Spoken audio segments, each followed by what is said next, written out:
Hello everyone, my name is Code Gorilla, and today I'm going to be playing Anodyne 2 Return to Dust. Anodyne 2 Return to Dust is an action-adventure indie game released in 2019 by Analgesic Productions. As a sequel to Anodyne, it carries over the top-down action gameplay and pixel art graphics from its predecessor, but it adds a new layer of 3D exploration on top, resulting in a game with a little something for everyone. Today I'll be taking you through the all-cards good ending route, which is essentially the 100% category for the game. It explores and clears several additional areas that are completely optional in the 80% category ending, and shows off everything the game has to offer. Before we get started, I'm going to go through some settings here, just to make sure everything's set correctly. We want show text immediately on, double health off, invincibility off. We want saving on, we want skip dialogue on, we want flip controls off. And we want to set our language to simplified Chinese. One last thing before we get started, there is a mild photosensitivity warning associated with this run. There's a trick used in a couple of spots throughout the run called pause gliding that involves rapidly pausing and unpausing the game to extend your horizontal distance in the air. I will try to warn you as those sections are coming up, so if you are sensitive to rapidly cycling screens, you'll want to look away at those times. None of them last for particularly long, so this is a blanket warning in advance, and I'll try to give you individual warnings throughout the run. With that warning out of the way, we can go ahead and get started in 3, 2, 1, go. So right off the bat here, we have a cutscene, and we're actually going to skip the second half of this cutscene by jumping out of the cutscene trigger as soon as we gain control of our character. That's going to look a little something like this.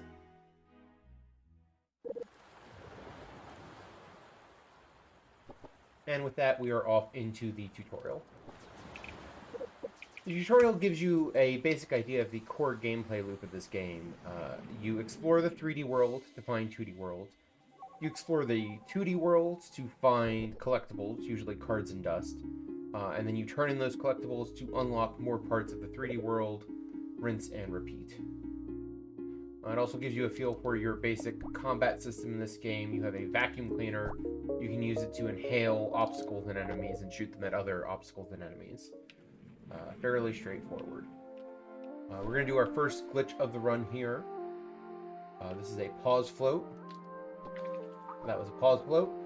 To explain what that was, if you're playing on... This is a glitch that is exclusive to the Nintendo Switch version.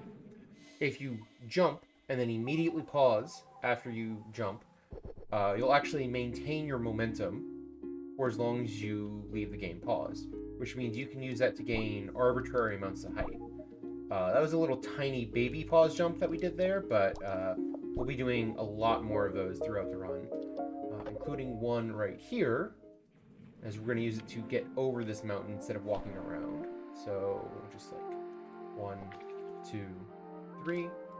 You just have to kind of memorize the timings for how long you need to stay paused. You obviously can't see anything while you're paused, but it's fairly straightforward.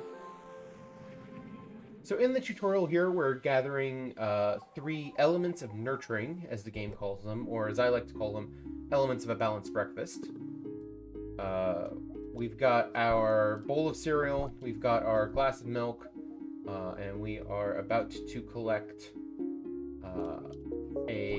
what looks like a coffee maker to me, so, you know, I think it's actually a temperature regulator, but I stand by coffee maker.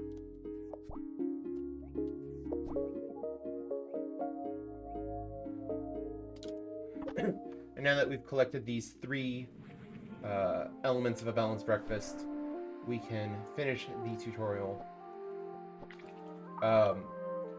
What would normally follow after this is a tutorial boss, but the way they try to force you to fight the tutorial boss is by locking you in with invisible walls.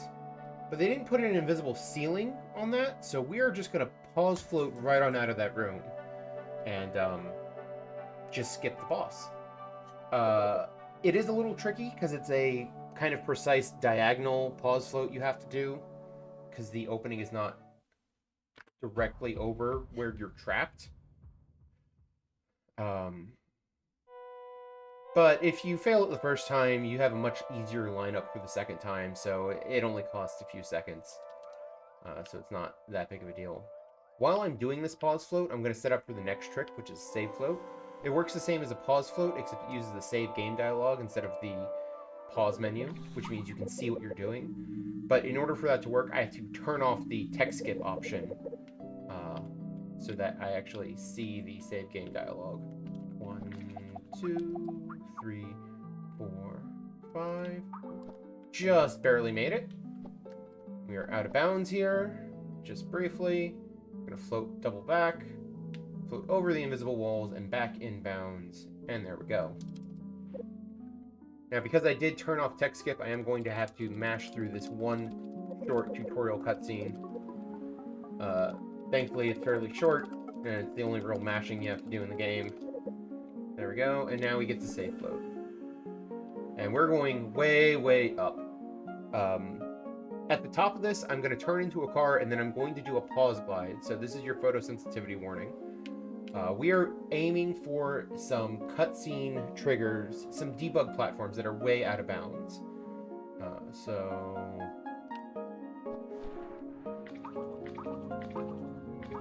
Also going to, I need to adjust my aim.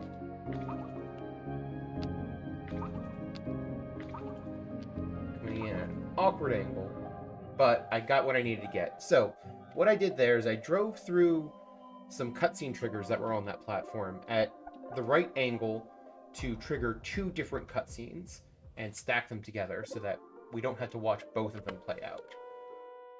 And what that did is, right now we're supposed to be in Chapter 1. Technically, one of those cutscenes was trigger the end of Chapter 1, and I could go on to Chapter 2. However, both because of the way the game works and because this is all cards, we still need all the cards from Chapter 1, so I'm still going to go do all the Chapter 1 areas, which is what I am doing right now, if I can get into this house.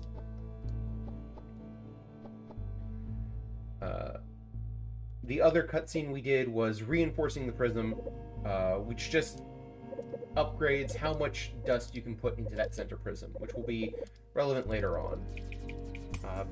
But before we get to that, this is our first 2D area of the game, our first main non-tutorial 2D area of the game. This is Mysterio Weisel. All of these 2D areas start with a rhythm minigame that I'm going to shut up for.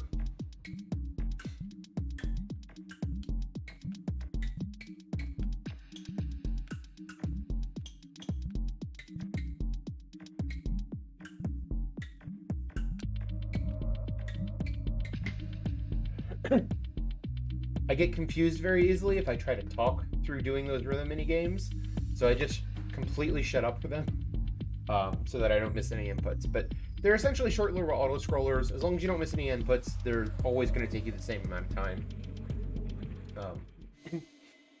Thankfully, they don't last particularly long. This is Mysterio Weisel. We've got a couple of gameplay gimmicks here. You see those old slimes. They're just a different type of enemy. We have these shooters on rails that you have to occasionally bait into shooting or not shooting specific things. Like there. But the main gimmick that is used here are baby slimes, which we'll see in just a minute. And if a baby slime is destroyed for any reason, a gate will pop up to block your path, and you have to reset the room entirely. When I say any reason, these are extremely fragile. They will die to friendly fire. They will die to normal attacks. They will die to you walking into them. Basically anything will kill them. So you have to be kind of careful around them. That said, there's one room in this area where it's faster to intentionally use a baby slime as ammunition to hit your actual target tucked away in a back corner of the room, and then reset the room because it'll save your progress towards hitting the intended target while resetting the failure state from killing a baby slime. So that is not this room, but the next room. We're going to do that. That electric slime in the corner, and move on.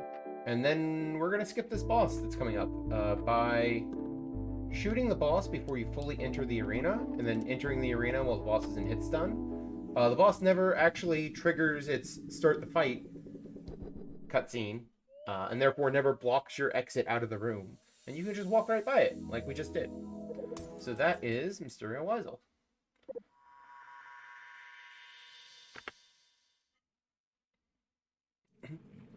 So we've collected our first card, and we also inhaled a dust crystal at the end of that section that gave us 36 dust in our tank. To move on, since we're technically in Chapter 2, to move on to Chapter 3, we need all 12 cards from Chapters 1 and 2 combined, and we need 150, no, we need 200 dust. This is 200 dust between 1, 2, 3, between our tank and the prism in the center of the city. So that 36 is going to go a long way towards that.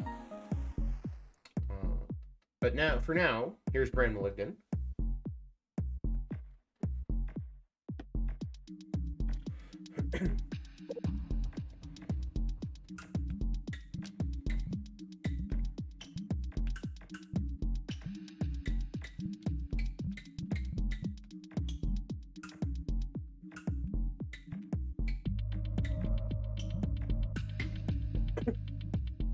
Excuse me. So the theme to Brand Malignant is fire.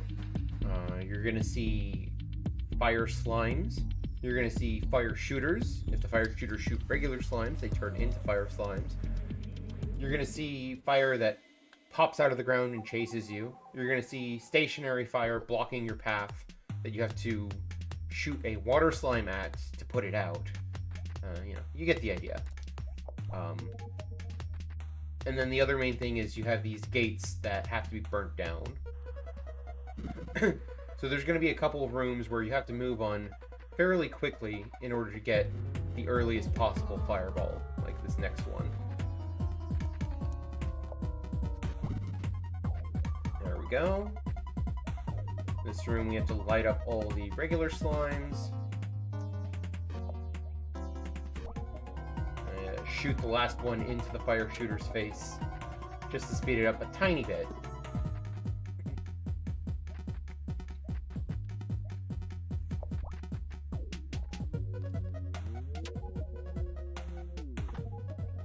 There's the water slime I was talking about. In this room, it's actually faster to just tank this damage and walk past it.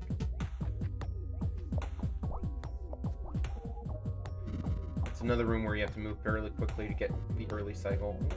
I'm getting caught on the walls in the maze. Fine.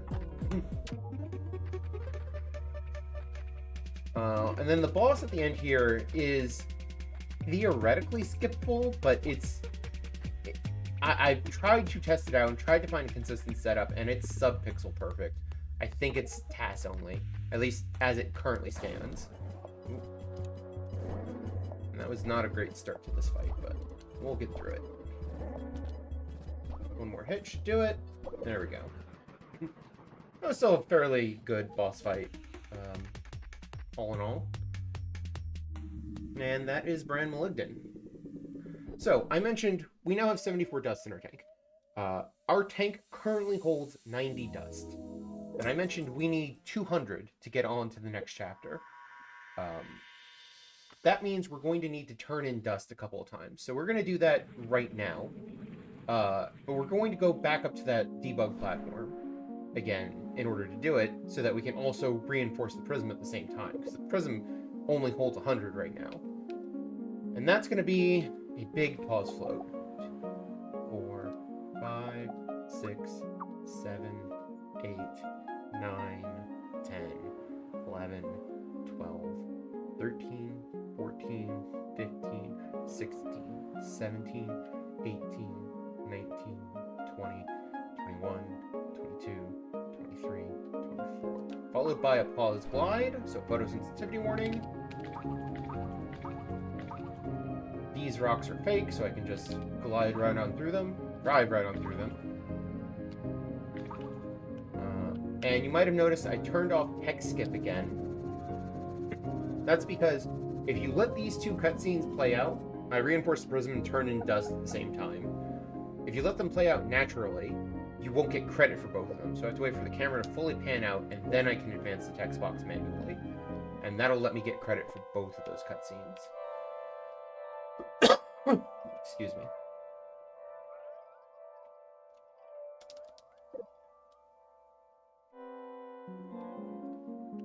And we're going to turn text skip back on in just a second here when I do my next pause float. This is what I'm going to do here.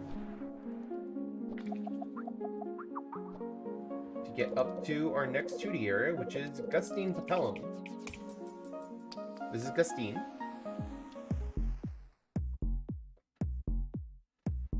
We, of course, have another rhythm minigame.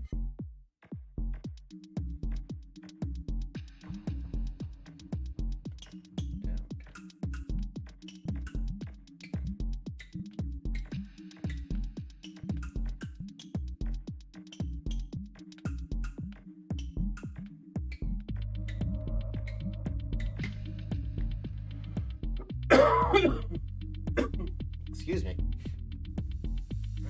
Something in my throat today. Anyways, Gustine Papellum. The gameplay gimmick here are these tongue and uvula levers. So you use your vacuum cleaner to pull on a uvula. It retracts or extends a tongue wall. Fairly straightforward. Sometimes they'll automatically reset like that. Sometimes they'll just remain retracted, like this one. You get the idea. Fairly straightforward. It's mostly just about knowing how far away you can be from the levers and still trigger them. And just knowing where you need to put things.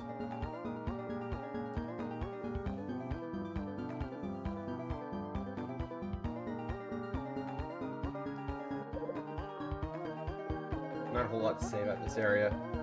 There is a boss here. It is absolutely not possible to be skipped because there is a tongue wall just going through the middle of the arena. So even if we could bring in some kind of ammunition or get some ammunition from the doorway, there's no way to hit the boss. All right, I'm going to set up carefully here to get that quick kill in that room. And then turn in that key, take a save just in case. It's free.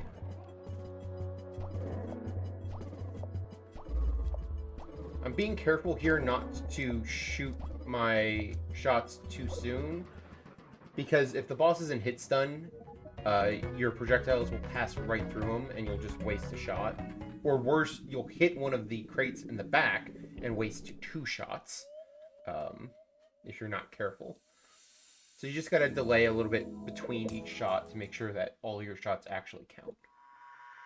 That is Gustine Papellum.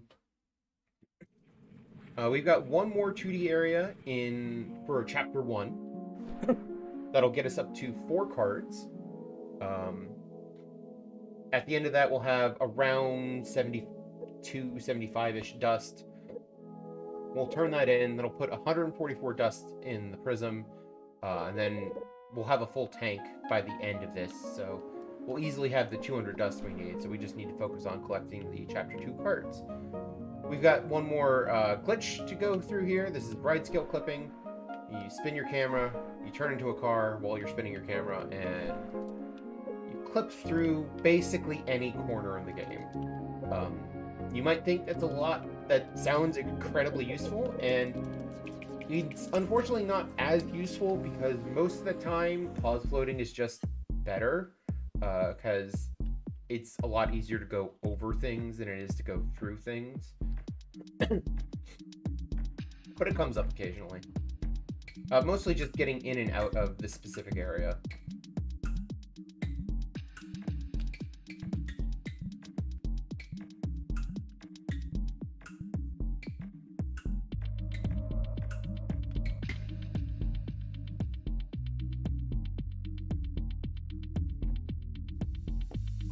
It is a technique that's very important if you're wanting to collect excuse me, all the meta coins in the run, which is an optional collectible that gets introduced halfway through the game, that this particular run is going to ignore because there are 585 of those suckers, and they are scattered all over the place. And to my knowledge, no one has actually fully routed out how to speedrun getting all of those coins. I started on it at one point, and have not gotten back to it yet. Anyways, this is Great Guam. There's not a whole lot to say about the gameplay gimmicks here. We have these new mini Guam enemies that you walk over them to get them to pop out of the ground, and then you can interact with them normally. But otherwise, you can't really affect them. And then we have these dark rooms here that are just copies of the rooms you came from, but with the red ropes removed so that you can actually get through. So it's just a memory test of, do you remember how the room was laid out, and can you interpret what that means you need to do? But not really worth spending too much time talking on because they're already done. There is a boss at the end of this area, and we are once again going to be skipping it. This is another one that is relatively easy to skip. You just got to do some careful movement to make sure you don't accidentally walk into the room and trigger the boss fight.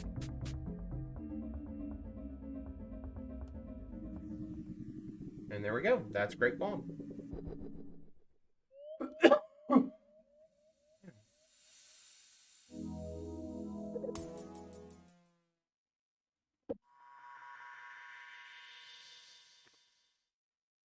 All right.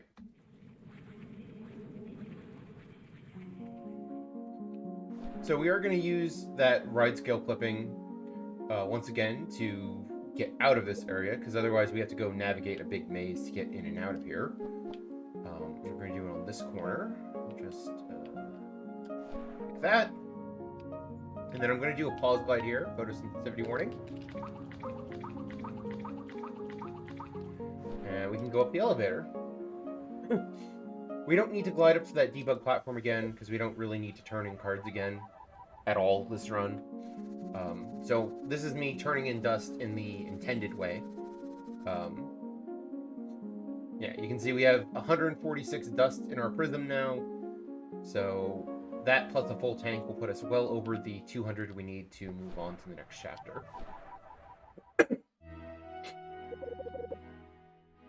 So now all we have to do is get the cards from Chapter 2. Now, Chapter 2 only has 3 2D areas, but it does have 8 cards in it. And that's because 2 of those 2D areas have 2 cards in them, and there's also 3 cards to be found in 3D. So we're going to grab one of those right now. And then this is a big pause glide coming up. Ooh, that wasn't high enough. 1, 2, 3. So big photosensitivity warning, and ooh, I'm a little low. Fine. Looking back up. Backup platform. Okay, I'm done pause gliding. So that skipped a rhythm minigame. We are now entering this 2D location in an unusual way. So the gimmick of this 2D area is you're actually meant to go through it twice. Once it's this kind of muted, no music, kind of dead version of the place with these gravestones, and we have to walk around cleaning dust off the gravestones. And what's supposed to happen here is you're supposed to actually drop into the pit that we floated over a moment ago, and talk to an NPC down there and spark that NPC and do the rhythm in a game, and then you end up here. And then when we finish with this 2D section that we're in right now, we're going to spawn back on top of that pile of rocks that I floated over to. And then you're supposed to clamber around those rocks to get back to the very, very top and enter that dome that we just entered. And then you go through this area a second time, where it's colorful and lively and there's music and all of that stuff. The end result is... that second time, you don't have to do the rhythm minigame. If you go to that second entrance the first time, you also get to skip the minigame, but you still have to do both passes of the 2D area. So, 2, 3, 4, that should be good enough. This is the same dome we just entered, just with a worse camera angle. And here we are. So now we need to talk to all of the NPCs that used to be gravestones. You'll also notice I picked up a key on our first pass, and that's because the reason I didn't spend it is because the place we need to spend it is further down the tower, so we're just going to spend it now on our second pass instead of doubling back. This is going to lead to a card.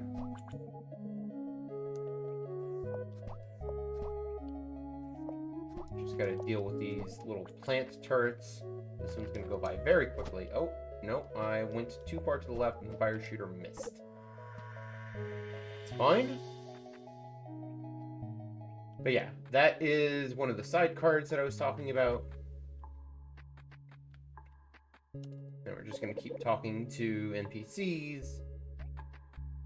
And that's basically all there is to this area at this point, is talking to this handful of NPCs. And then we'll be done with Jeff.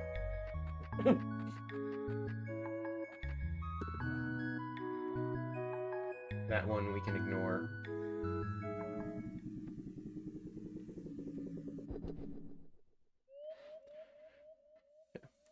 If you get a good angle off of the roof of the car wash when you're doing that initial pause glide to get over here, you can actually just glide all the way to the very top platform and not have to go up the little ramp that I did. But it's a little finicky because it depends on like the exact angle at which you launch yourself off the roof, whether or not you can get that. So getting to the lower platform is a decent backup. Alright, I'm just gonna climb up a specific set of textures there that give you enough footing to do a double jump off of, so. And then we can go down the highway. There's gonna be a bunch of pause glides in a row coming up. So there's gonna be like 4 of them, I think. Maybe 5. Yeah. Here's the first one. Pause float. 1, 2, 3, 4, 5. Pause glide.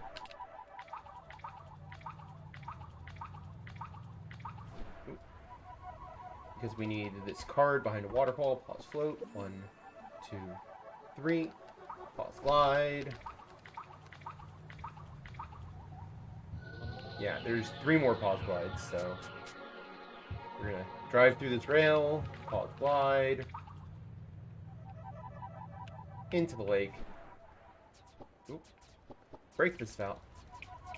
Come on, cooperate, please. Break the valve. Down through the pipe.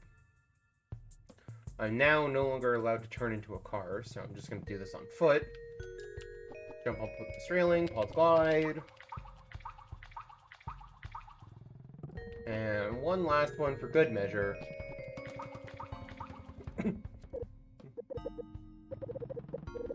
And we are already at our next 2D section. This is Iwasaki Antimon. The best thing about Iwasaki Antimon is his name scans to the tune of Camptown Races.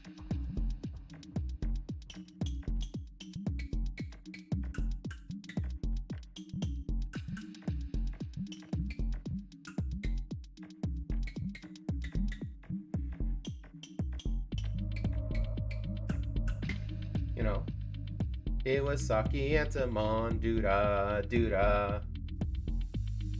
Anyways, the actual gameplay gimmick and theme here is ice. Ice and snow, as will be immediately apparent when we load in here.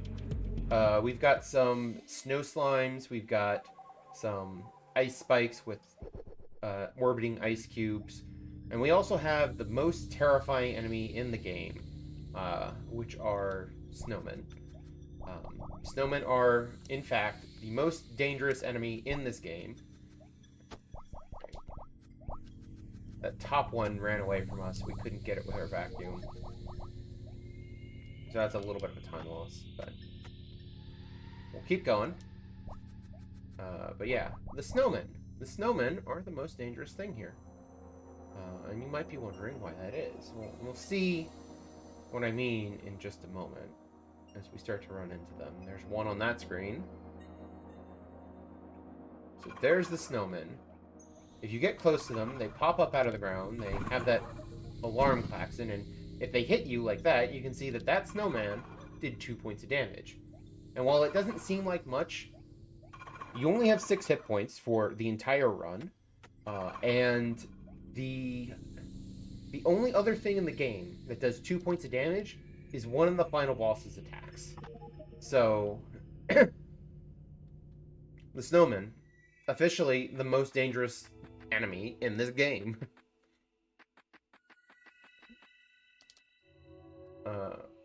We picked up a couple keys so that we can do this side path here, because there is, you guessed it, a card at the end of the side path. And we need all of the cards.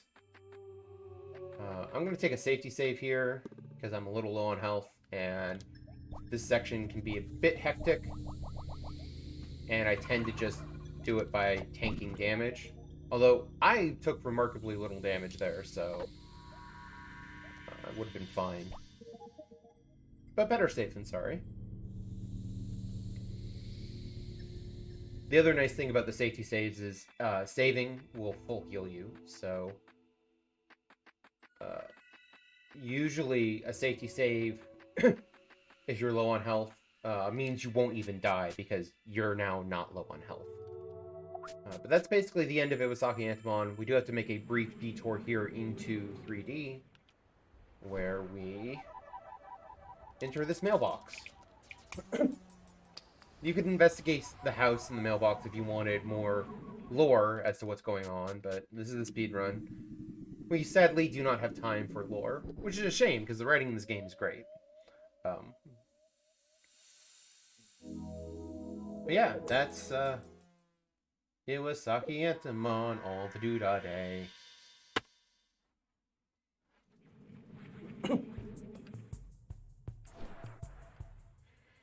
So, we've got one more 2D area in Chapter 2. We are going to head right on over there. On the way, we've got one last card to pick up in 3D. We're currently at 10 out of 12 cards we need. We have more than enough dust. Our tank is full, but we don't need to worry about emptying it at the moment, thankfully. Ooh. Just kind of drive over that route if you approach it at the right angle.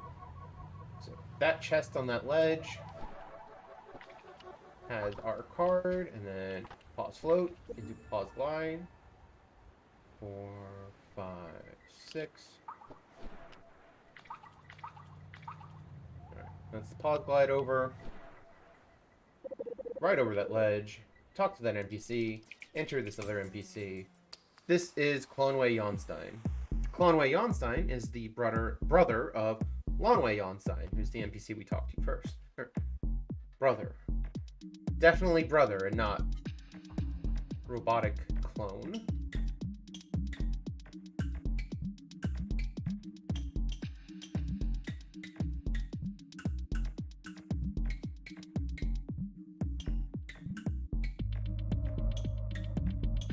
Spoiler. Actually a robotic clone.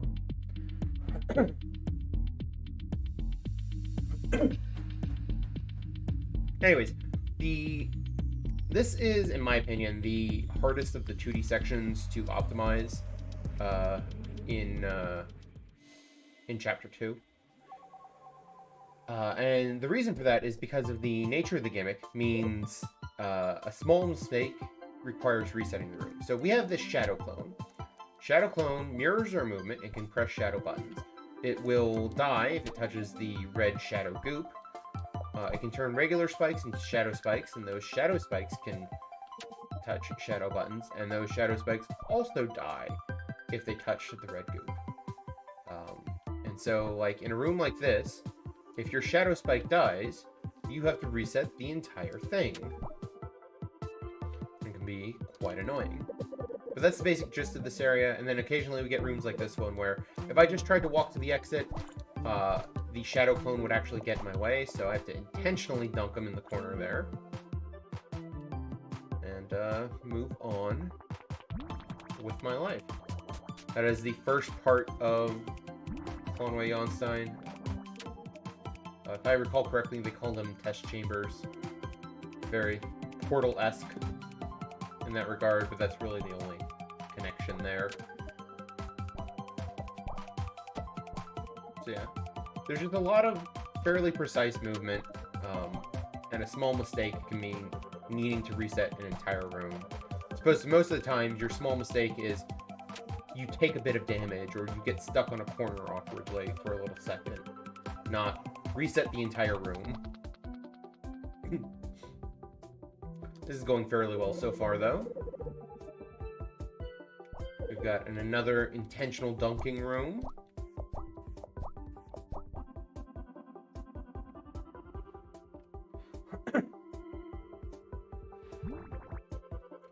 That's part 2. We've got one more part to go.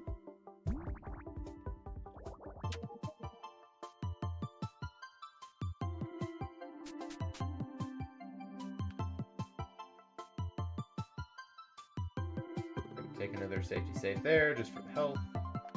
Gotta hit this top button first, because your clone is going to get dunked.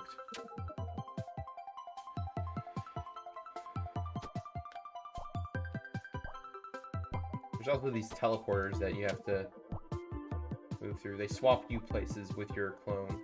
Here, I have to be careful not to accidentally turn one of these spikes into a shadow spike, because once they become a shadow spike, there's no way to kill them in that room. The only way to deal with them is the shadow goop. And there's none in that room. Sadly, had a bad cycle there, but so I had to wait a cycle.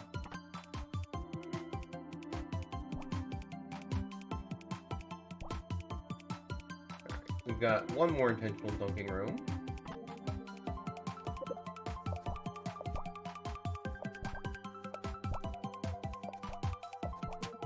That button in the middle, then return to the entrance, and dunk.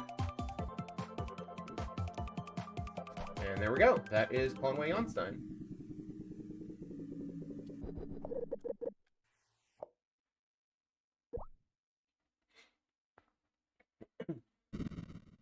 That concludes Chapter 2, pretty much. What's going to happen next is our main character, Nova, is going to, unfortunately, undergo a little bit of trauma. And thankfully nothing graphic gets shown on screen here. But what that means from a gameplay perspective is Nova's going to fall over, stagger to her feet, and then take 8 slow steps where you cannot turn into a car. And then at the end of those 8 steps, you can turn into a car normally. However, there's a catch. There's an invisible timer going on, and when that timer runs out, you will automatically de-transform and fall over, and have to go through the slow stagger to your feet and slow 8 steps once again.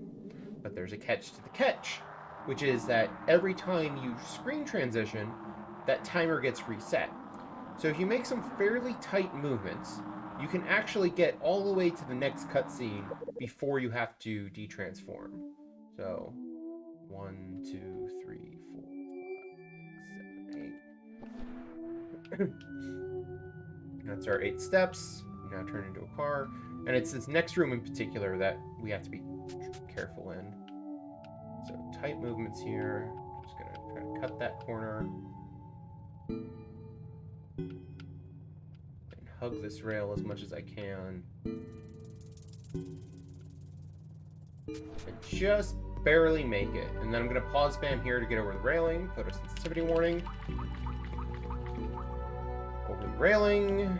And we can easily just into here. And now we are forced to de-transform for this cutscene. That was the hard part of this segment. Everything else after this is fairly straightforward. So the reason we're pushing ourselves through this dust storm is because we had a vision of a tower. That vision, that tower, is this tower. And so that's where we're headed. 1, 2, 3, 4, 5, 6, 7, 8. Turn into a car. Drive across the desert. Into the tower. We're now no longer able to use the car form, but that's okay. We're just going to walk over to this sigil on the back wall and touch it. That inverts the gravity of this tower, which means we can now fall up the tower. If you land on one of these red and gray jellyfish, they'll bounce you back up, so we're just going to avoid them, because we're trying to go down, which is really up. Don't worry about it. And then I'll take us to the top. I'm going to make a precise jump here, so that I don't fall down right before I cross the door, and then again after I cross the door. 1, 2, 3, 4, 5. Pause float so I can get to the top of this tower. A little bit of pause spam, pause gliding to make sure I actually land on the top platform. Now we're trying to enter this fruit, but this wild dog shows up and eats the fruit, so now we have to enter the wild dog. The dog always jumps to the same spots in the same order, so I know that he's going to jump here next. And then over here, and I got it. There we go. And we have made it into Dustbound Village. So this is kind of Chapter 3, kind of an intermission. This is the section of the game that feels very different from the rest of the game. It's a very long and extended 2D section. Something I'm going to be doing a bunch of spots here is something called cutscene spawn displacement. So if you're in a 2D cutscene and you transition to another 2D cutscene, and you hold some directions on the D-pad while you're doing that, which I'm currently holding down and right, you'll start moving as soon as the screen transitions, and you'll be able to make a few steps before the cutscene locks you into place. So in this cutscene, I'm supposed to spawn next to the bed, and instead I have this head start that I am moving on to the next section. It's, relatively minor, but this is a 2D section.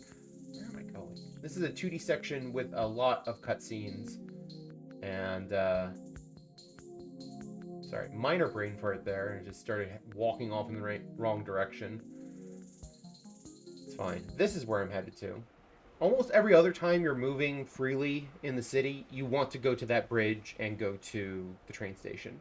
But this is the one time where you need to come over here to this clearing instead.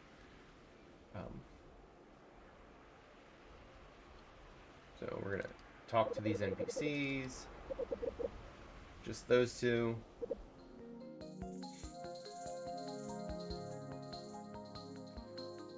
And we're heading to the train station. So, Nova, our main character, is, like I said, is dealing with some stuff, dealing with some grief, and is out here kind of isolated and on her own, away from everything she's ever known.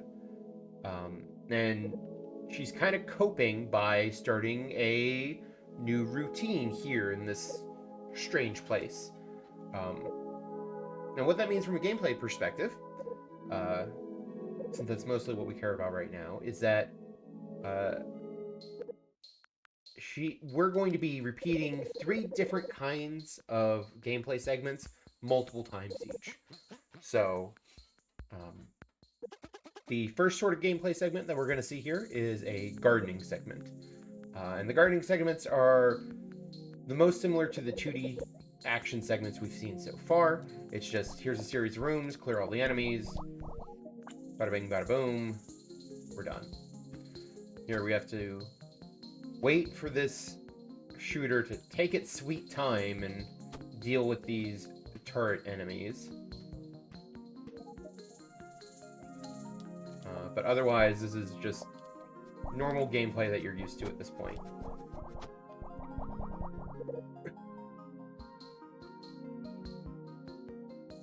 Our second type of segment that we're going to go through multiple times, is a ritual segment. So those always involve walking to the train station first. Like I said, every time you've given the chance to walk around freely in Dustbound Village at this point, go to the train station. That's where you're supposed to go.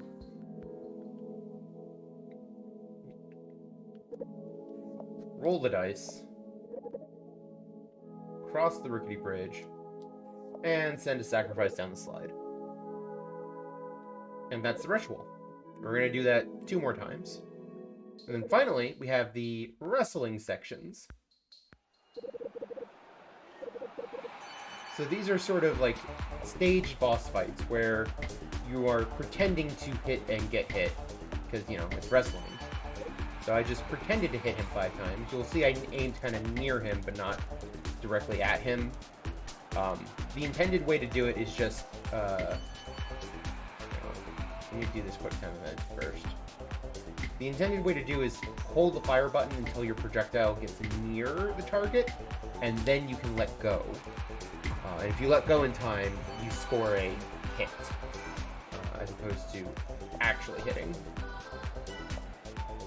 And then there, you just actually hit him, he reflects it, you pretend to get hit, all good stuff. Anyways, that was our first wrestling segment. There will be 2 more of those.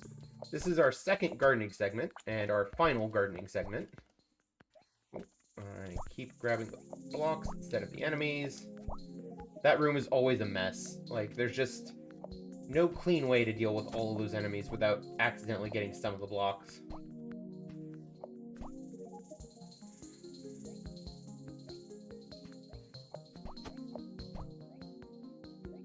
There we go. Like I said, these are the 2D action segments you're already kind of used to. That was our final gardening segment. We're going to do 2 more rituals and 2 more wrestlings. And then we'll be done with Dustbound Village. So, we are once again doing a ritual. We are walking to the train station, taking the train.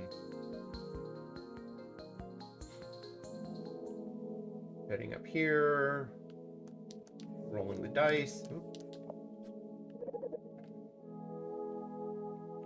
Crossing the rickety bridge and sending a sacrifice down the slide.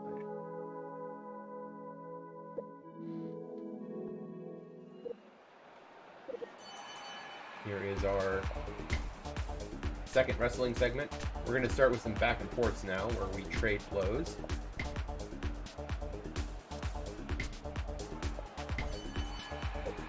And then we're going to go into a quick time event. Up, down, left, B, up. And the last one's always Y. We're going to do some more back and forths.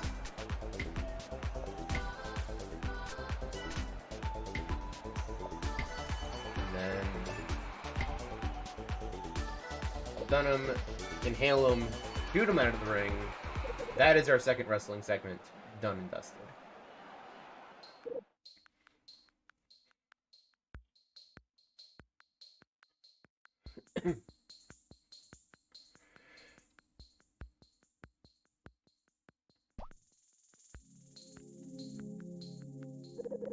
Alright, so we got a couple of cutscenes here. I'm doing some more cutscene spawn displacement, holding left here so that we can start getting out of here as soon as this cutscene is over.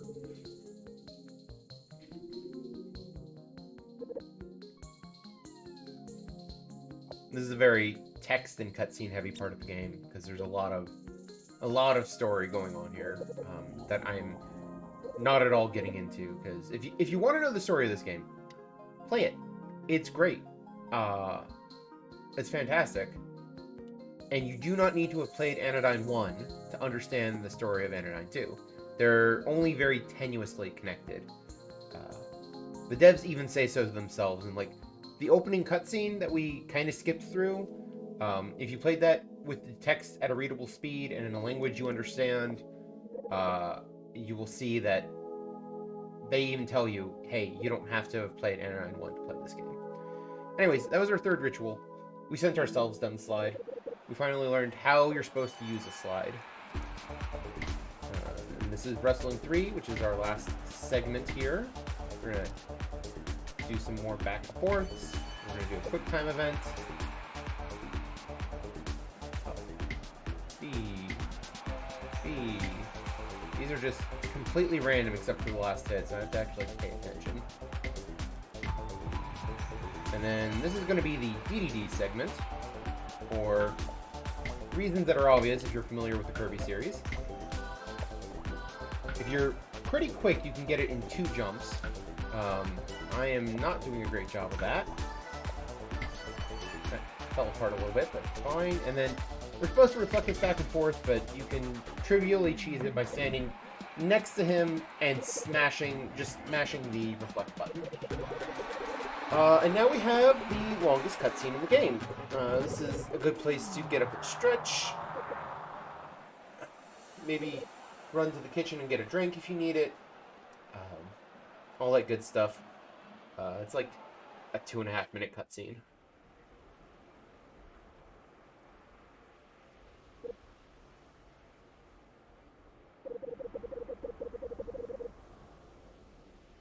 That's it. I have to pay attention a little bit because I'm running splits, and the particular way I have my splits set up, I actually split halfway through this cutscene, so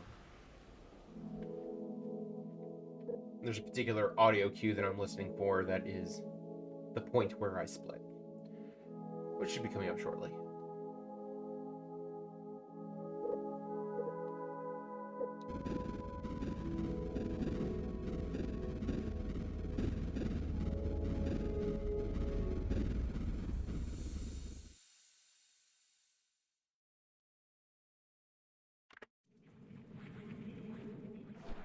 There we go. So, up until this point, everything we've done in the run has actually been the exact same as the any percent route. This is where the route diverges from any percent. So normally, any percent would say, okay, I don't need any more cards. I just need to collect some collar pieces and a certain amount of dust. And so I'm going to go do that right now.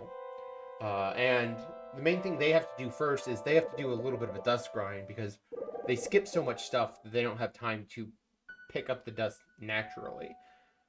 We don't have to do that because over the course of everything else we're going to do, we're going to get just about the right amount of dust, which is we need 150 dust by the end of the game. So instead, we're going to start collecting cards. And the first card we're going to go collect is one from Desert NPC, also known as No Such Scene, also known as Meeting the Dolphin. And it's a little strange. But as to what you actually need to beat the game, you need that 150 dust. You also need a collar base and 3 color pieces. And then because this is the all cards, we also need 12 more cards. The 3 color pieces, there are 5 places you can find them. And the way that it works is the first 3 chests that you open that could have them, will have them. And then the last 2 have miscellaneous collectibles that we don't care about in this run. So I'm just setting up some stuff for later, and then we're going to meet the dolphin. This is a dolphin. You're meeting the dolphin. Alright. Now this is a tough rhythm minigame, so I'm really going to focus here.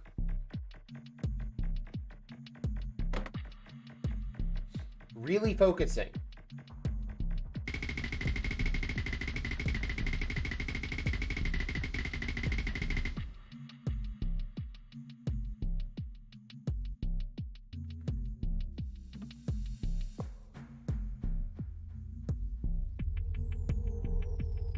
If you're thinking this looks really weird and strange and broken, you're correct. And if your question is, what the heck's going on here? That's a good question. Next question.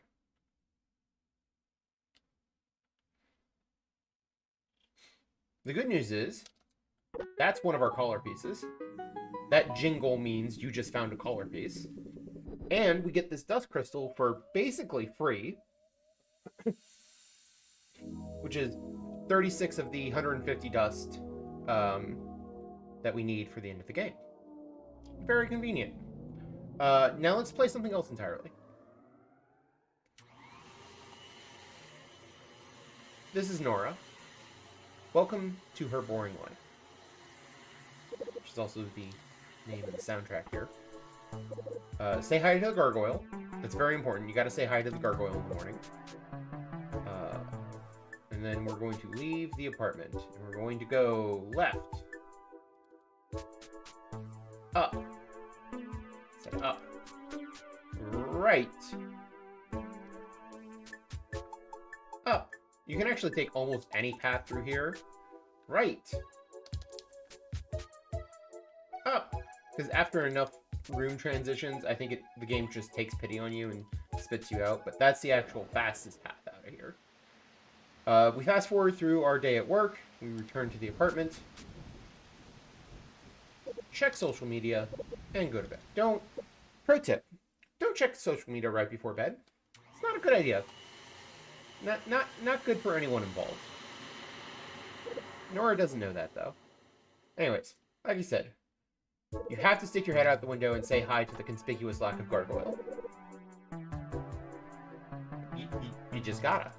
We're gonna fast forward through our workday again. We're gonna say hello to the gargoyle. We're gonna go to our apartment. We're gonna check social media once again. And we're gonna go to bed. And now, what would normally follow after this is an honest-to-God horror section of the game. But given that it's so different from everything else in the game, and that some people might not be interested in that sort of thing, that would otherwise very much enjoy the rest of the game, the devs were kind enough to give you the option to skip it by just climbing out the fire escape. Turns out, skipping the segment is faster than not skipping the segment, so that's also what we're going to do. Anyways, we met the dolphin. That text box says we got a card, or we found a card crumpled up in our pocket after all of those events. And now we will never speak of it again. Anyways, I need to talk to more trees. So there are 5 trees in this field here, and if you talk to the 5 trees in a specific order, you can unlock a new 2D area. And so I set up a little bit of that before we went into Desert NPC. I've talked to 4 of the trees. We're going to make a slight detour here because there's also a little secret cave over here that has a card in it. So that's now 14 cards. And now we're heading on to New Zealand, which is inside this tree. The rhythm minigame is back. This is a real rhythm minigame, so I'm going to shut up.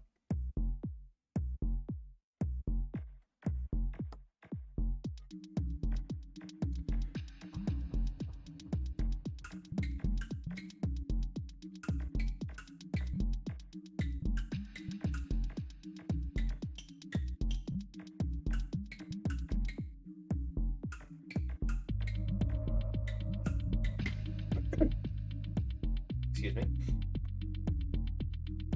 Yeah, New Zealand. If you have played Anodyne 1, this area might look a little bit familiar to you. Like I said, the connection between Anodyne 1 and Anodyne 2 is fairly tenuous, but this is one of those things that kind of hints towards a deeper connection. Most of that stuff is found in the post-game. I'm gonna come over here. Remember to open that gate up for later. That is the number one thing I forget in my runs, is walking over to open that gate, because it doesn't do anything now, but it'll pay off in like 20 minutes. Anyways, we gained a new ability, which is the ability to spark while in 2D. And that lets us enter lower resolution 2D. So we're going to be using that in a handful of places, including right here. That was just a brief preview of the story of this area. We gotta talk to this guy 4 times for him to let us out. And now, with the exposition out of the way, we can explore and briefly enjoy this MIDI jazz cover of Greensleeves. Because that's the thing. Anyways. This is an unusual 2D area in that it's a big open area that you get to fully explore. The main thing that's dictating our routing here are these colored pink blocks. There are 7 of them, and you have to talk to them in a specific order in order to open up a specific door that we need open. So that's gonna be informing how we navigate our way through this area. Which is good, because otherwise trying to route this out would be kind of a pain to figure out what the actual fastest route is, because you have to go all over the place. So it's kind of nice that they made it easy. We're gonna try to very quickly move those out of the way. And we're making a detour here because by sparking into this guy, we can get another card. We're going to deal with these pink crystals. Also making sure to pick up just a little bit of dust. I don't need to grind it, but I do want to make sure I pick up some along the way.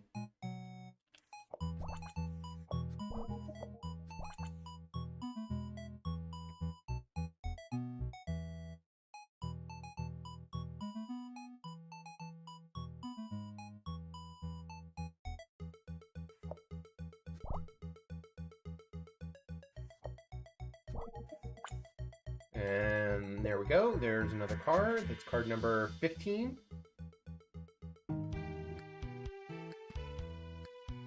Get out here. So the main story of this area is that there is a dragon, and the dragon's curse has petrified the prince. And to unpetrify the prince, we need to collect the 4 pieces of the armor of destiny. And so that is our main goal here.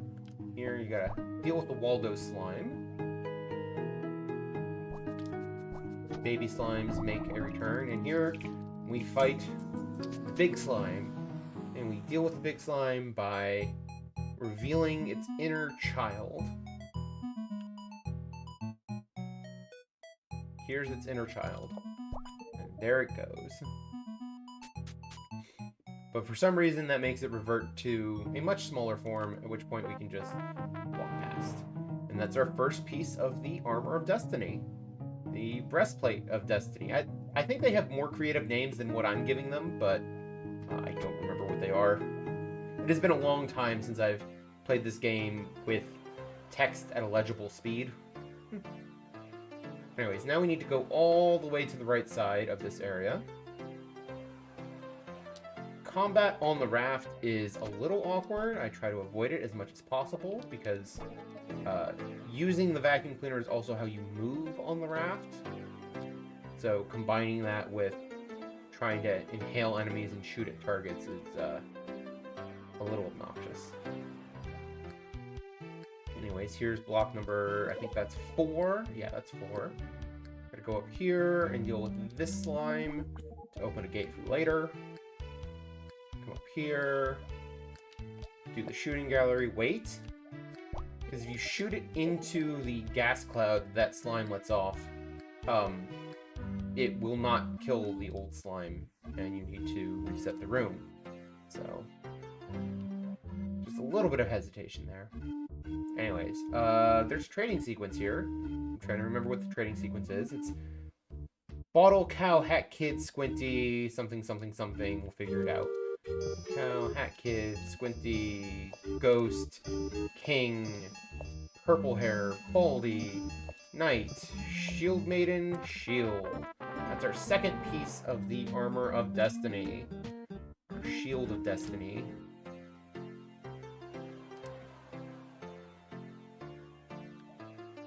Being careful not to inhale that slime there. Alright, we need to go back to the start of this entire area.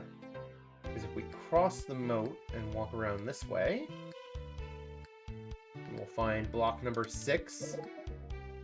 And we are now ready to go turn in that quest by going down and right, and down a lot. It's right here. Block number 7.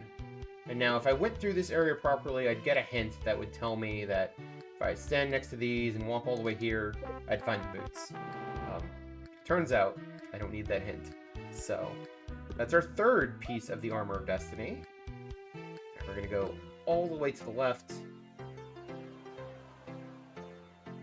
until we get to... By the way, that chest there has a collar piece, but it's too far out of the way for us, so...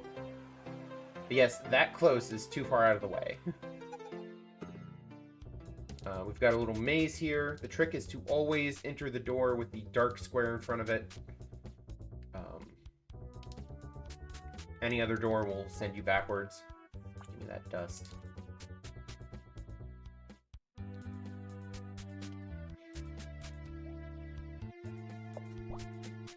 And there's our final piece of the Armor of Destiny, the Sword of Destiny.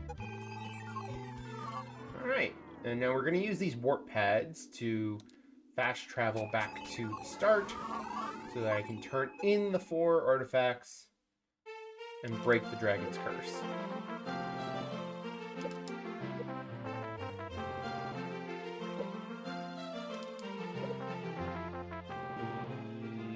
Four. And then you talk to the court wizard. And the prince is saved. And now the prince and the wizard are going to meet us at Dustra's lair. And we can beat up a dragon.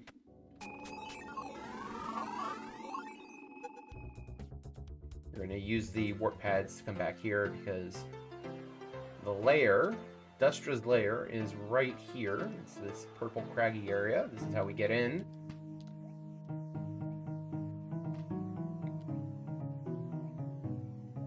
There's the court wizard standing on water. That's normal. And here is Dustra, the dust dragon. We have to spin it in circles because it has an inner ear problem and it gets dizzy easily. And then enter the dragon.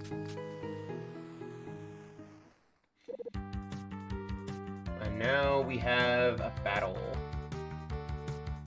So the way this works is your attacks and defenses are these little symbols and you have to hail them and shoot them.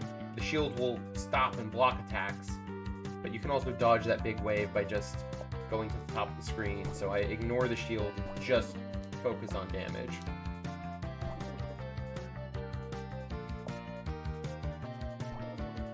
You can also get a little bit of healing if you need it, but I shouldn't need it. That should do it. Yeah.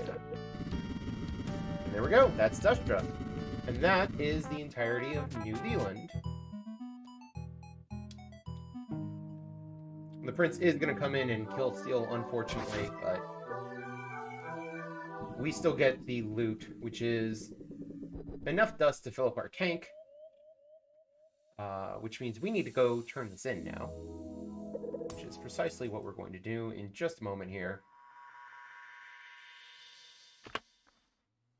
And by the way, that is another card. That is card number 16, if I'm counting correctly.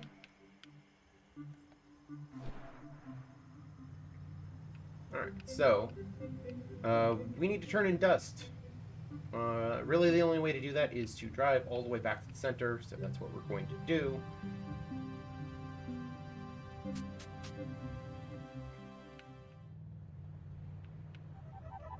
But if we turn in dust once, we're taking in a full tank now, and that means by the end of the rest of the game, we only need to collect 60 dust. So that won't be terribly hard to do, especially because we're going to find another dust crystal, and that's going to be 36 of that. So we only have to pick up 24 loose dust, which should not be hard at all.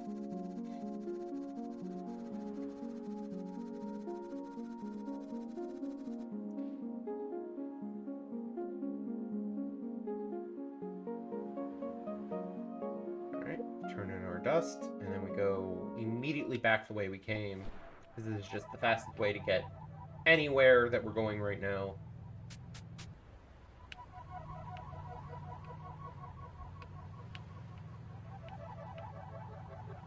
Just immediately doubling back. And we're heading to Loquat Skelgum, which is the only sort of traditional 2D area that you find in Chapter 4 here. All the other ones are either, like, weird with whatever was going on with Desert NPC, or the big open exploratory areas, which are New Zealand and Pastel Horizon, or minigame filled, like Orb Sector 4-16-5 that we're getting to in a minute. But this one is much more traditional and is one of the harder 2D sections to optimize, honestly, because it's gimmicks. Kind of like Clonway Jonstein earlier, it's a 2D section where a small mistake can require you to reset entire rooms. And the rooms themselves are fairly complex, so mistakes are very costly here. That chest we just opened had another card in it. We're going to talk to these NPCs. I had to bring them over to their house and then talk to them together so that we could enter their house. And this is Loquat Skelgum.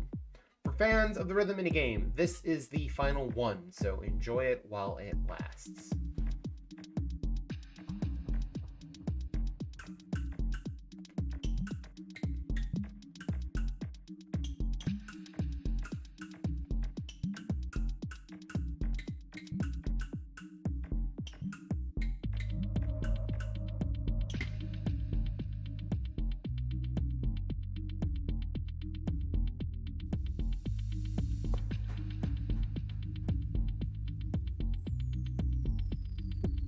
So, this is Loquat Skelgum.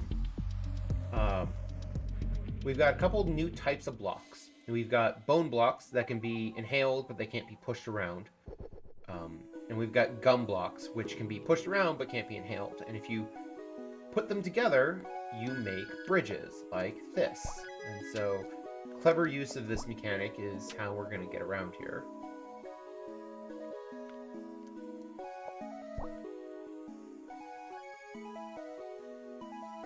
In terms of moving the gum blocks, pulling is slightly faster than pushing. Both are a lot faster than pushing with something in your tank. Pushing with something in your tank is incredibly slow, and we will avoid it at all costs.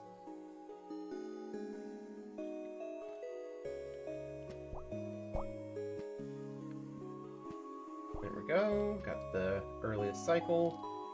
And we've got a key, but it's an unusual key with some sentience. And as such, it's going to run away from us on every new screen, and we have to go hunt it down and talk to it to convince it to come along with us again. At least while we're on the main path. It will not run away from us while we're on this side path, and at the end of the side path is, you guessed it, a card. So, let's push that one, push that one.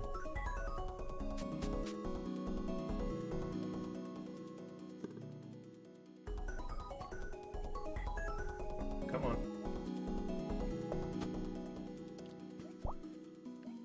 So yeah, this is just more about careful positioning of these blocks to make conveniently located bridges. Here's our card. 19, I think. I'm having a hard time remembering exactly what the count is. Yeah, 19 is right.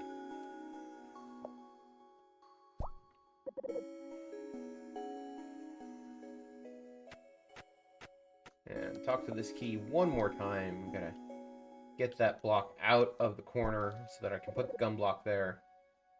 Now finally it's gonna go put itself in the keyhole and we can move on to the left path.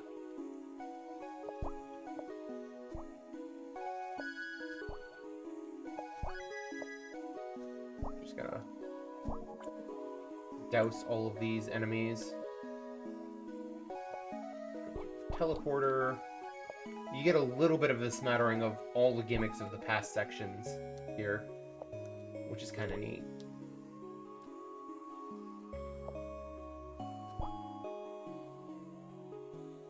And here's our key. Once again, it's going to run away from us in each new room, so we have to chase it down, talk to it, and convince it to come with us again.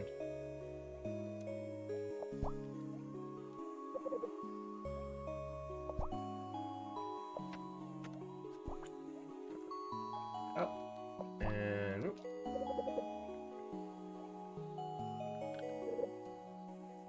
There we go. And then for a boss in this section, we have this auto-scroller sort of bullet hex section that is incredibly difficult, by which I mean I'm going to stand next to this door. I'm going to get hit 3 times, but I have 6 health. And I'm going to get a free heal after I get the crystal in the next room, so we're going to sit here and wait for 45 seconds.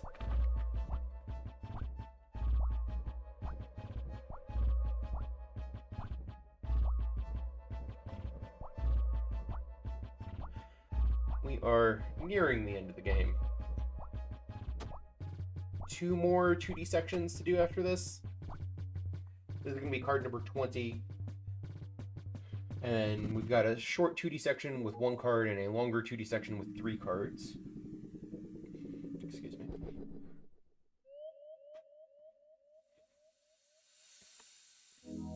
In any case, that was Loquat Skullgum.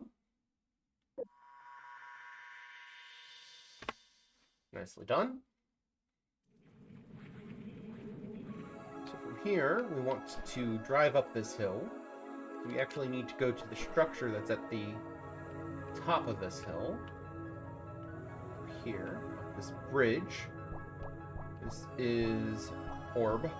Welcome to Orb. Specifically, Orb Sector 4-16-5. There is no rhythm minigame here. This is actually a fairly short area. There is no combat. There is just a particular minigame. So our goal here is to get approval tokens from the citizens of these apartment buildings. And the way we're going to do that is by helping out this fashion designer here, taking orders and building outfits for various residents of these towers. So we need to talk to her to unlock the 3rd floor. Going to go all the way along the 3rd floor. We're going to take this person's order. We're going to detour to that chest because there's our 2nd collar piece. And we're going to double all the way back. And the fun fact is, it doesn't actually matter what they requested in their order. You can do whatever outfit you want. So this is the outfit I always do because it's the fastest to get to.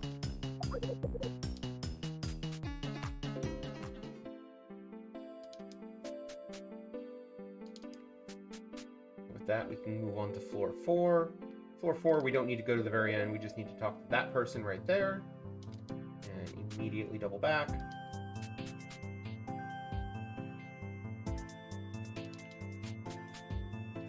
Right.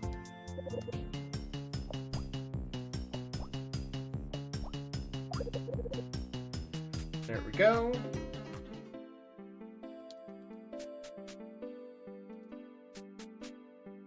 And now all the way up to floor 5. Floor 5, we need to go all the way to the end. That's the person whose order we need. But there's a card here. Actually, I think I was miscounting my cards, because I think that means that's card number 20.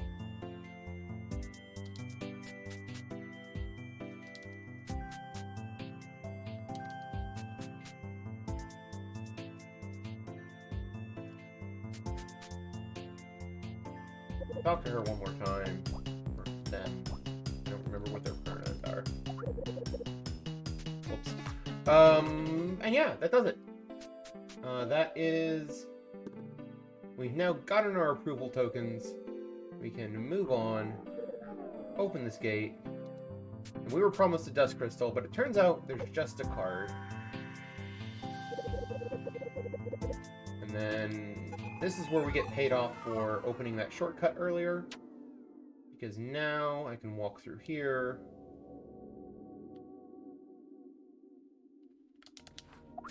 And leave there.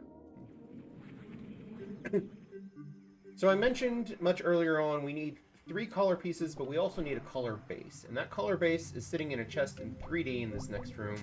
I am going to do one last pause glide to get over there, so this is your photosensitivity warning.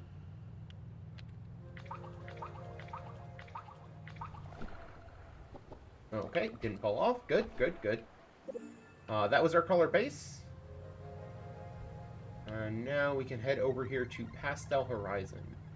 Pastel Horizon is another big exploratory 2D area. I just head over here and spark into this weird flower structure. Helps if I remember to turn not into a car first. Detransform. It does spit us back out here. And you might be thinking, well, why did you leave this area then? And it's because you have to actually come in this way for this portal to be open. And this is where we need to be. So, no choice. This is Pastel Horizon. Honestly, one of the prettiest areas in this game. And one of the reasons why I like to do all cars runs sometimes is because otherwise you just completely skip this area. And that's a shame. That was some weird but useful slingshotting off of those enemies. I mean, that was totally on purpose. So I could have continued to follow the trail that I was following there, but if I had gone one more screen south, I would have been stopped by angry ghosts. And so the way we're going to deal with angry ghosts is we're going to turn on this anti-ghost machine.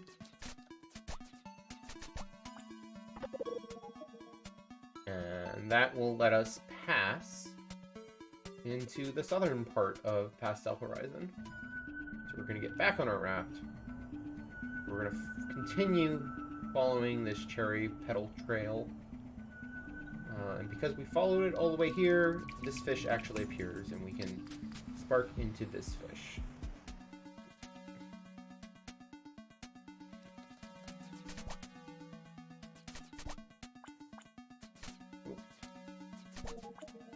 Trying to pick up a little bit of dust.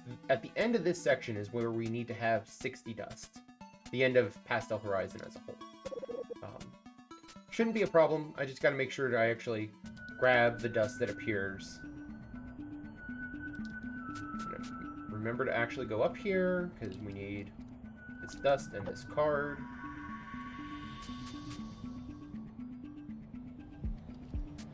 And then we can get back on the raft.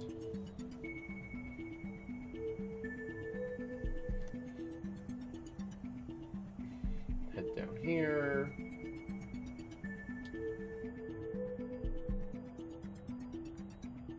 Alright, gotta come over here to talk to a specific NPC. That one.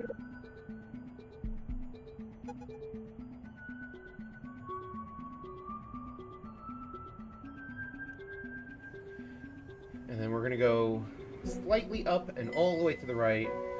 By holding up right here, I should just barely dodge that beach. And then I can turn down here, get through this passage to this monkey. We can spark and enter the monkey, who is also haunted. There's a lot of ghosts in this area, and most of what we're doing here is putting them to rest.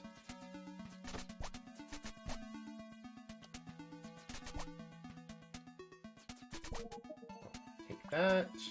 Just need one more dust, which we should easily get here. If not, this is the room where you would grind dust, because this is the last room to get dust.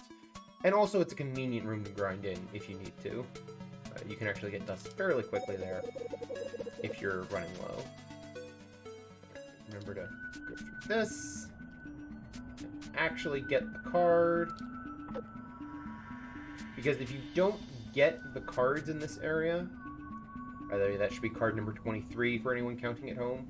If you don't actually get the cards in this area, the train I'm about to take does not stop the place I need it to stop. Which is where I'm going to get my final card and my final color piece. So that's our final color piece. That's our final card. Like I said, the other two color pieces are very much not out of the way. And there we go. That is Pastel Horizon. We just gotta make our way back over here. We looped around this area, so now we're back at the start. And we can just leave.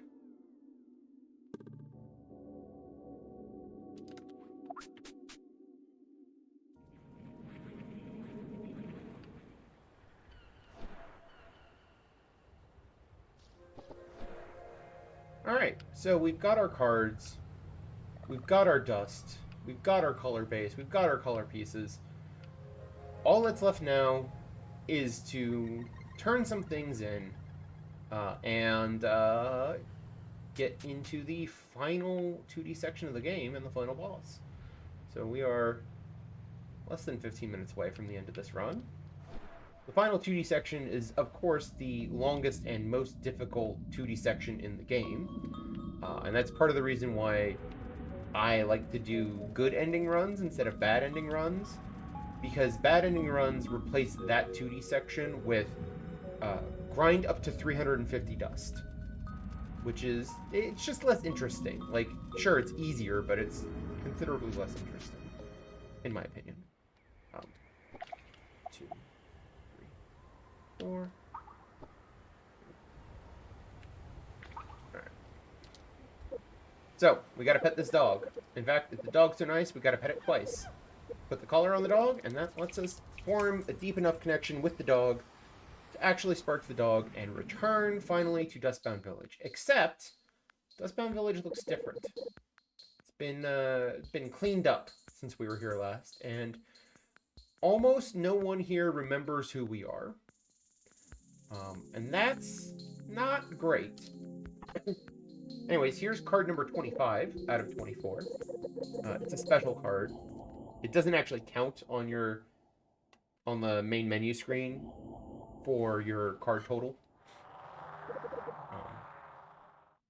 Yeah, so we're gonna sit through this cutscene, and this is where we kind of get the idea that, hey, these people we've been working for all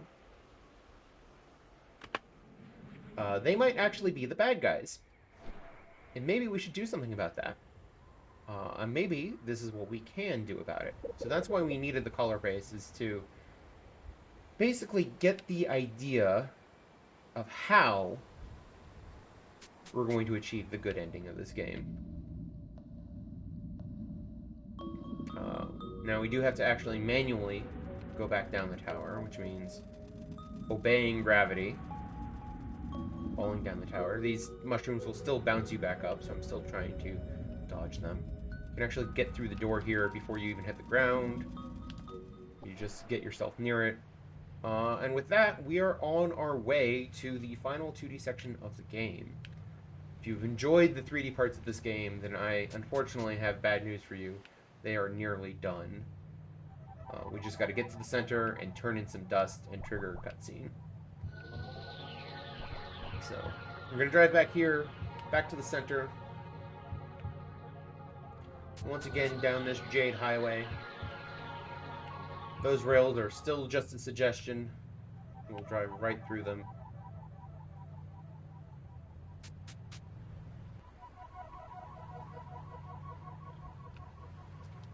Turn in our dust.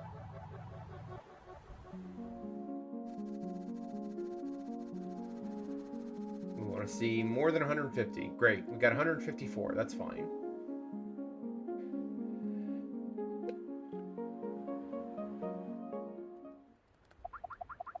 Button through some dialogues. They're basically just asking you, are you sure? No, are you really sure? But are you really, really sure? And then I'm going to set down the controller for this cutscene, because if you are holding directions on the controller, on either the analog stick or the D-pad, while some of these cutscenes load into other cutscenes, you can actually walk out of the cutscene trigger. And that ends up with you in a black void where you can't see anything. And if you're not careful, will get you stuck. And there are ways to get out of it, but it's very bad for the health of your run. And I have lost runs to it before. So I'm now just extra careful and always just set down my controller for that cutscene. Anyways, this is Nano Cleaner Zera. This is the final 2D area of the game. As many of the 2D areas have before this, it introduces some new gameplay gimmicks. We've got these spikes that can hurt us or enemies, but we can also make them temporarily retract by shooting them. We've got bubbled enemies that are invincible until you break their bubbles by shooting them 3 times. We've got boomerang enemies that, well, they work like boomerangs do. Make sure not to get hit on the rebound. And that's basically it. Our goal here is to open those 3 gates, and we open those 3 gates by finding and destroying the 3 elements of a balanced breakfast that we collected way back at the beginning of the game. So watch out for that. Each one of them is behind a locked door, so we also need to find 3 keys. So that is what we will be doing.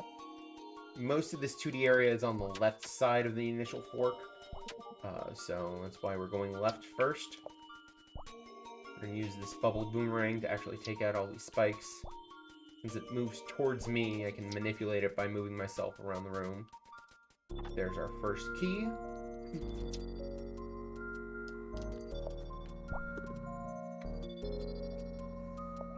You're supposed to use the bubble boomerang there to destroy the regular slimes and not the baby slimes, but you can also just, you know... excuse me? I don't know why that was taking so long to die on the spikes, but... Alright. Here you have to make sure to clear those spikes so that the shooter doesn't get destroyed by them. Oh. Shoot. Shoot! I forgot to break the bubble.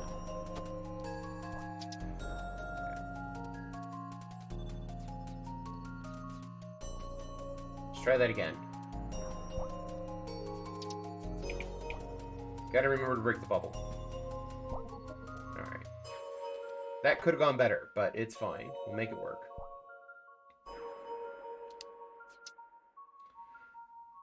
Now we've got our second key.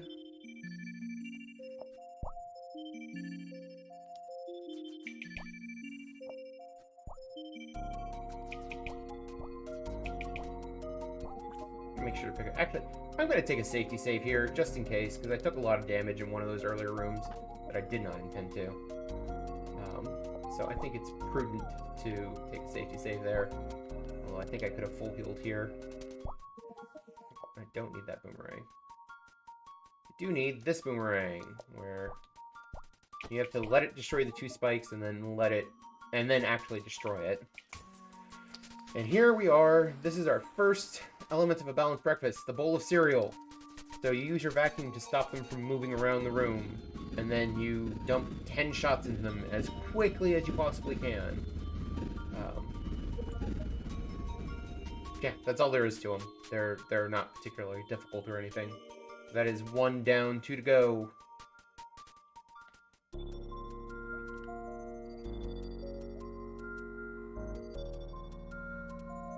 Moving on. This does introduce 1 additional new gameplay gimmick, which are these red gates, blood gates. If you take damage when they're on the screen, they will retract. So the trick is figuring out how to take damage in these rooms. Like, for example, shooting yourself through a teleporter, or racing a snowman. 2 points of damage, like I said, most dangerous enemy in the game. Now, that said, we're no longer in any danger, because we won't take any more damage before we get back to a save point. This is our second element of nurturing, the coffee maker. That one, for some reason, cowers in the corner and only takes 1 hit.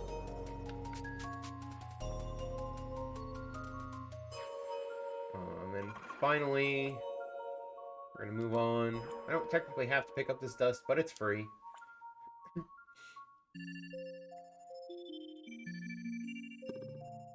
Take that save. I'm going to use this bubbled enemy as a shield. And there's our third and final key. And now we finally cleared out the left side of the initial fork. And so we're going to go... That's 5/6 of the dungeon, basically. All 3 keys and 2 of the elements. We're going to finally backtrack back to the beginning, where you can see 2 of those gates have opened up. We need to go open up the 3rd one.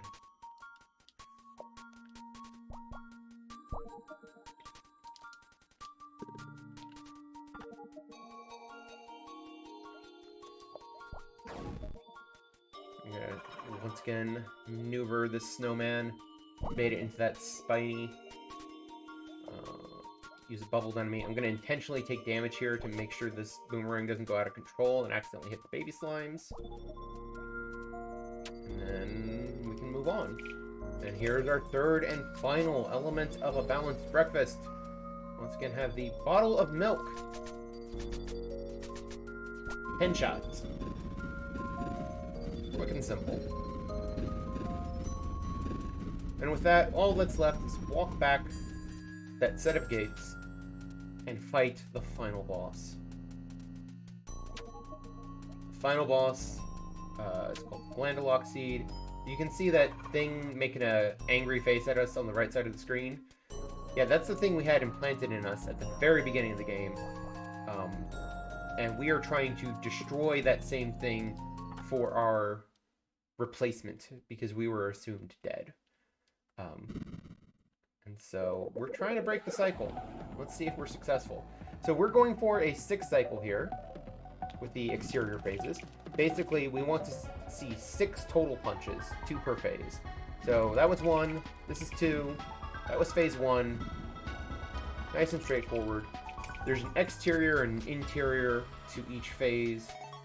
So here we go. 1, 2, 3, 4. Double hit doesn't actually mean anything. 5, 6. 6 hits. The spikes always come out in the same positions for each of the interior phases, so I just had them memorized for the first 6 hits. Alright, and... Alright, so far so good.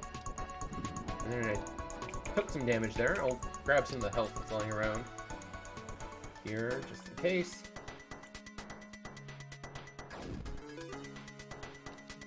One, 2, 3, 4, 5, 6. Phase 2 down.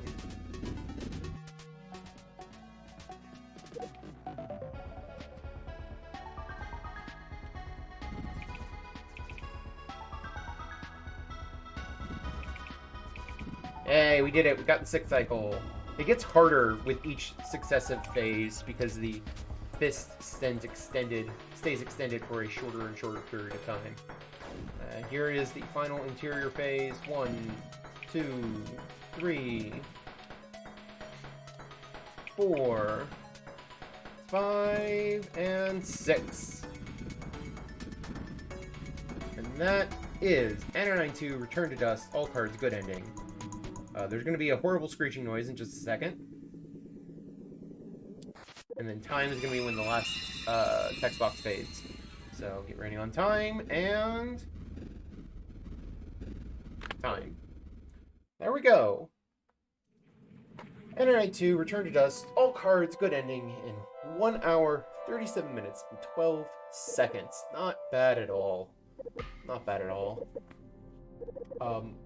I am going to sit through this closing cutscene and the credits here, because for the purposes of leaderboard verification, they ask that, the moderators of the board ask that you load back into your save file at the end of the game and show that you actually have all the cards. Obviously, in a marathon run, we don't need to do that. You can cut now, or, as soon as we've said our thank yous and our goodbyes. But I'm going to keep this going for a little bit. In terms of incentives, the main thing I would offer as an incentive is So I'm offering both any percent and all cards generally, but with any percent, you can have an incentive to upgrade to all cards because, like I said earlier on, the entire first 50 minutes of the run are identical for both any percent and all cards. So you can close that incentive like up to 45 minutes into the run, um, and then decide at that point that okay, we're doing all cards, or okay, we're doing any percent. Um, that's the main sort of incentive that I have in mind. You could also do things like incentivize the outfits in the fashion minigame. Um, I could see setting up incentives for that. I don't know if it's enough of an impact given that you don't get reactions about to the outfits at all. So that doesn't feel like that much of an incentive. I could also do an incentive for actually playing out the horror section. That said, I have not played the horror section since I did it vanilla, so while I wouldn't mind offering that incentive, would need to practice it, and I currently have not. Full disclosure.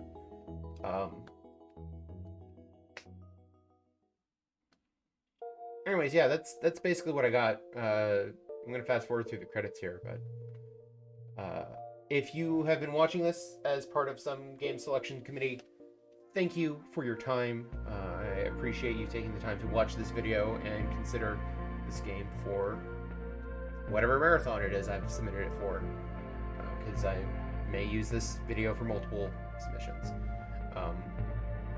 Although I always say that, and then I always re-record them like every 6 months. It is what it is. That's basically all I got. I'm just gonna get through the credits here.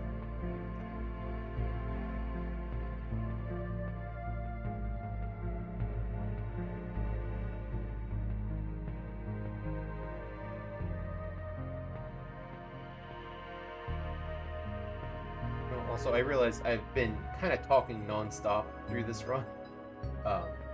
Mainly because I'm trying to fill the silence. There's a lot of stuff in there that I don't need to say, but I could say if, you want interesting commentary, but there's a lot of stuff there that can get cut out for the purposes of, and now we have a plug from the host, or read some donations, or whatever. Just throwing that out there. Anyways, yeah, that's the credits. This is the post-credits scene. And now we can language back on English, load back into the save file.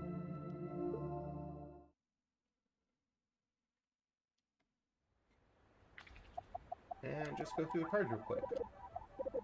1, 2, 3, 4, 5, 6, 7, 8, 9, 10, 11, 12, 13, 14, 15, 16, 17, 18, 19, 20, 21, 22, 23, 24, 25. There we go. All the cards.